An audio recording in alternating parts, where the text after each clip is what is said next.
Bonjour à toutes et à tous, j'espère que vous allez bien. On se retrouve aujourd'hui sur Télé Blizzard pour parler du film Le Choc des Titans. Sorti en 1981, Le Choc des Titans est un film de nationalité américaine et britannique réalisé par Desmond Davis. Il a fait l'objet d'un remake dont on parlera dans le Il était une fois numéro 5. Donc si vous voulez déjà m'envoyer vos avis sur le remake, j'accepte avec grand plaisir. Danaé, fille d'Acrisios, le roi d'Argos, a été mise enceinte par Zeus.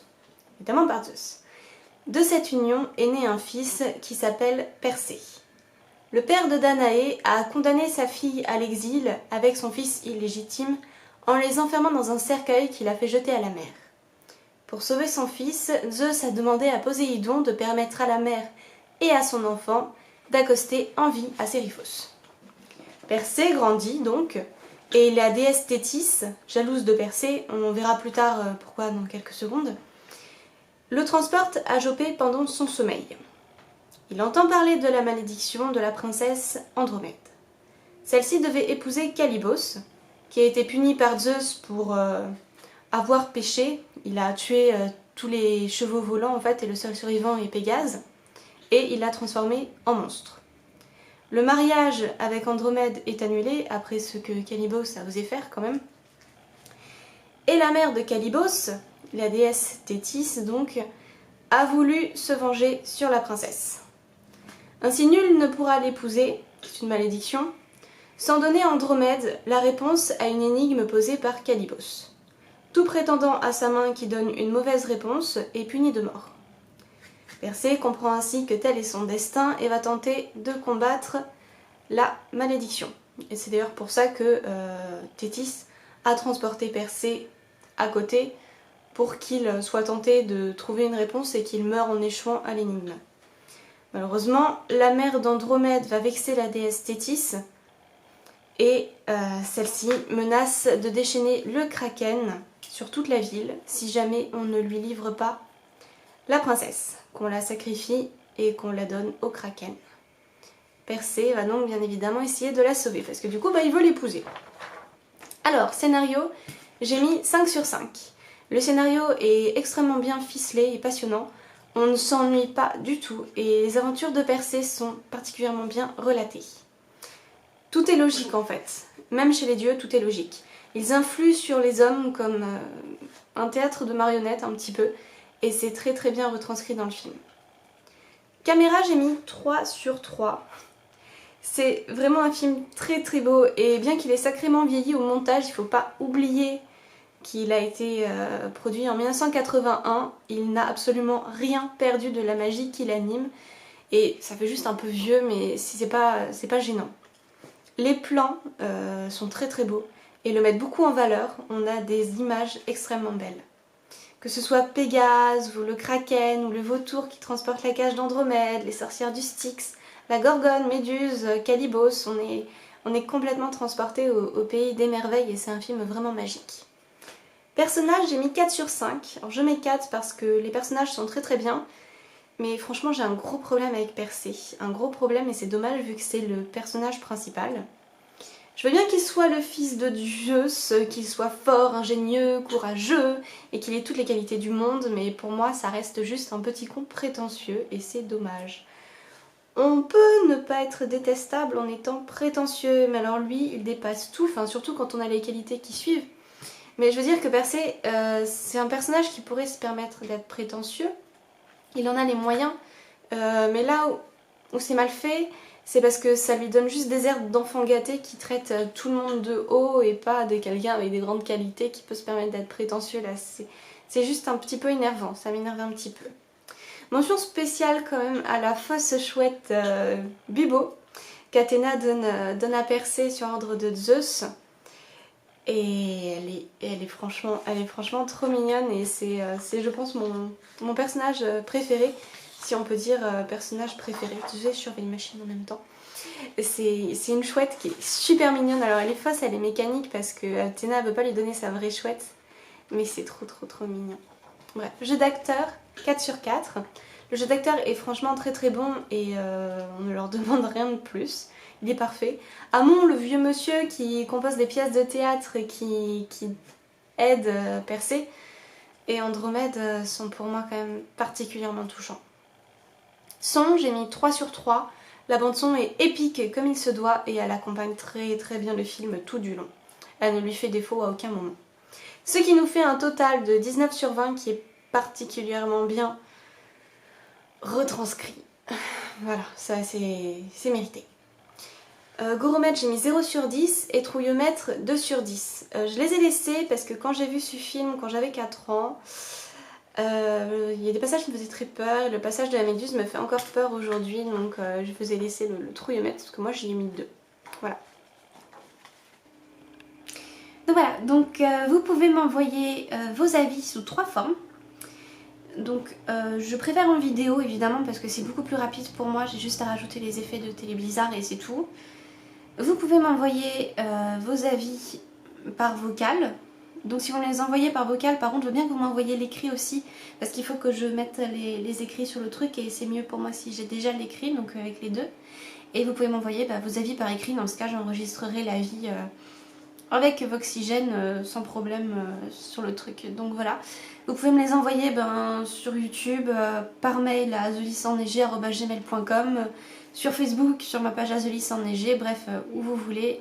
C'est comme vous voulez et c'est moi qui vous remercie parce que sans vous, pas d'avis et donc pas de Télé Blizzard. Donc voilà. Merci beaucoup et je vous dis à tout de suite dans les spoilers.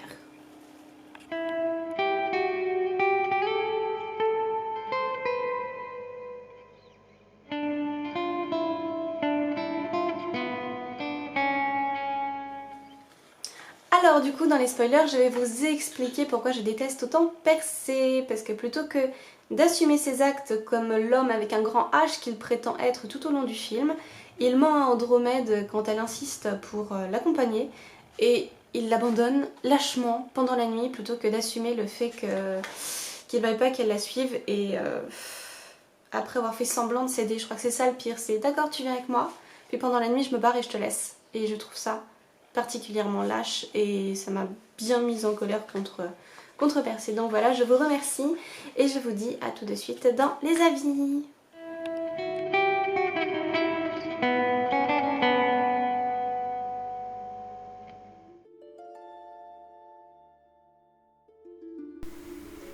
Le choc des titans raconte une anecdote de la mythologie grecque.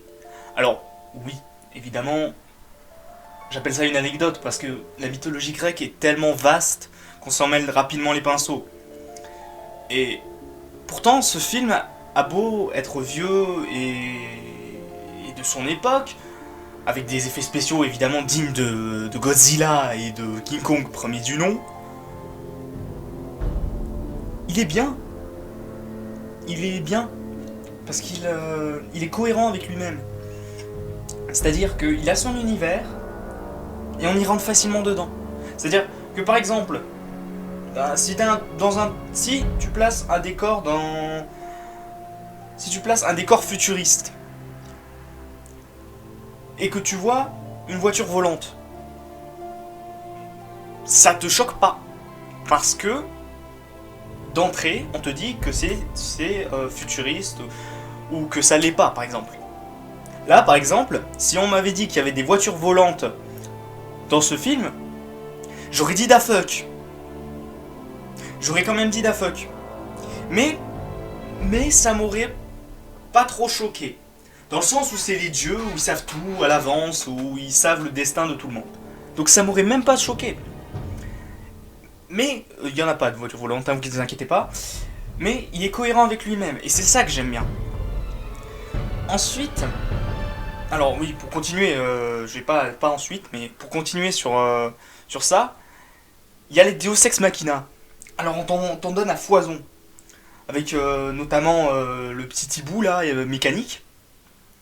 Tu peux te dire what the fuck, mais non, pas du tout. Tu peux pas te dire what the fuck parce que c'est cohérent.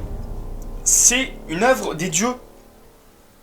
Puis en plus, on te l'explique ça. On te l'explique que c'est le forgeron des dieux. Je sais plus comment il s'appelle.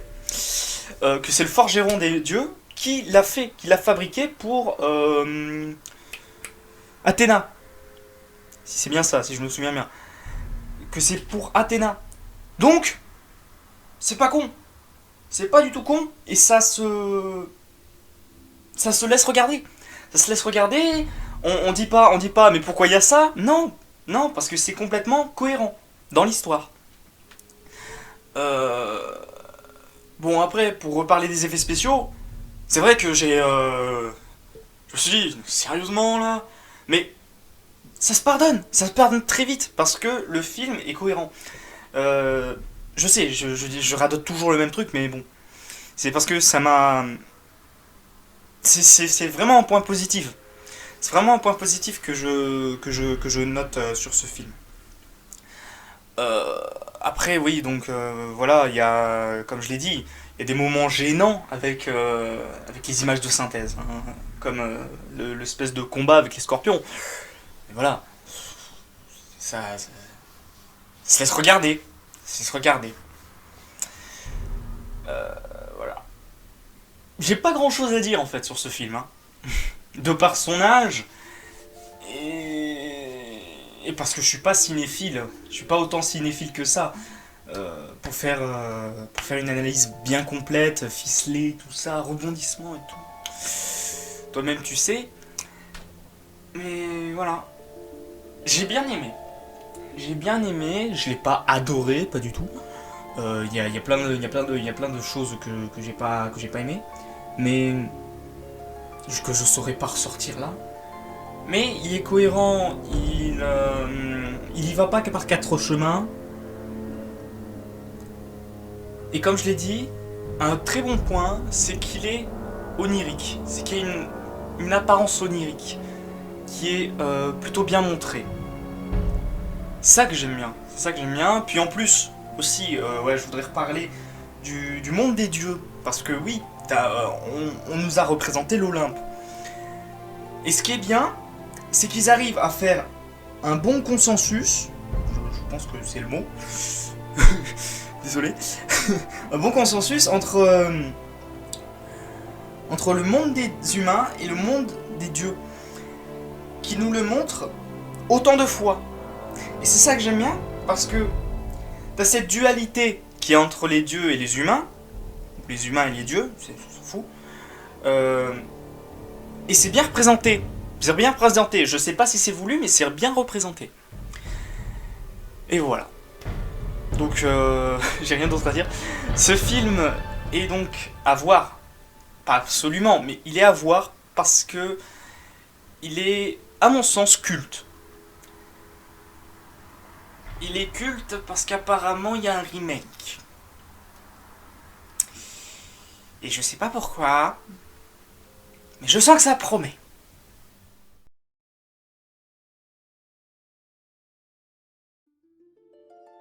Des hommes en jupette, des combats contre des vilains monstres et des Deus Ex Machina, pas de doute, on est bien devant un péplum. Comme souvent dans ce genre de film, tout commence par la faute des dieux et n'avance que grâce aux dieux. C'est ce qui caractérise ce type d'histoire. Ça peut être une force et une faiblesse de scénario. On ne peut pas échapper à ces astuces scénaristiques quand on porte à l'écran des mythes.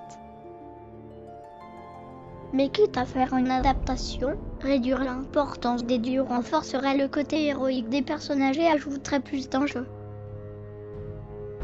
Perceux est certes courageux, mais sans sa nature demi-divine et les cadeaux qu'il reçoit, pas sûr qu'il serait allé bien loin par lui-même. Concernant la réalisation, elle reste classique et n'est rien d'élaboré, ce qui lui évite également de faire des erreurs. Ce manque d'audace pourrait venir de l'expérience télévisuelle du réalisateur, cherchant le plus souvent des plans fonctionnels que privilégiant les choix artistiques. Certains choix artistiques reprennent une partie de la représentation classique des éléments mythologiques dans l'art. Seuls les effets spéciaux de Rariosan apportent un plus au film. Mais ces derniers, commençant déjà à être dépassés à la sortie du film, peuvent compliquer un visionnage actuel. Le choc des titans peut être une bonne introduction à la mythologie ou au récit de Perceux, mais en tant que film, il reste assez moins. À bientôt sur Télé Bizarre.